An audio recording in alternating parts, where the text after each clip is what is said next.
রান্না করে প্রচারের পর এবার সাইকেল চালিয়ে অভিনব কায়দায় ভোট প্রচারে নামলেন লাভপুর বিধানসভার বিজেপি প্রার্থী দেবাশিস ওঝা।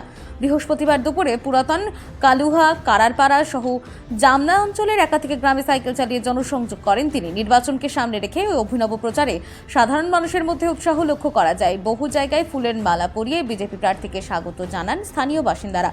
এদিন প্রচারে বেরিয়ে আত্মবিশ্বাসী সুরে দেবাশিস ওঝা বলেন, লাভপুরে তাদের জয় 100% নিশ্চিত। পাশাপাশি 2011 সালের প্রসঙ্গ টেনে তিনি দাবি করেন সেই সময় তিনি তৃণমূলের হয়ে রাজনীতি শুরু করেছিলেন এবং 2026 সালে লাভপুরে আবার খেলা হবে বলেও তৃণমূলকে চ্যালেঞ্জ ছুড়ে দেন। মানে অভূতপূর্ব সারা, ভাবনার বাইরে যে মানুষের এত সমর্থন, বিশেষ করে মহিলাদের যে পরিমাণ সমর্থন, তাতে আগামী দিনের যে জয় নিশ্চিত আজকের প্রচার তার প্রমাণ করছে। এবং শুধুমাত্র এই অঞ্চল, জামনা অঞ্চল নয়, যে অঞ্চলে যাচ্ছি আমাদের সমস্ত প্রায় মানুষের সঙ্গে আমার একটা বিশেষ পরিচিত আছে।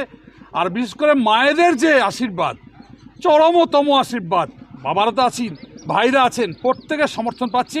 আগামী দিন লাভপুর বিধানসভার নতুন সূর্য উঠবে, একবারে আমি নিশ্চিত বলতে পারি দায়িত্ব নিয়ে।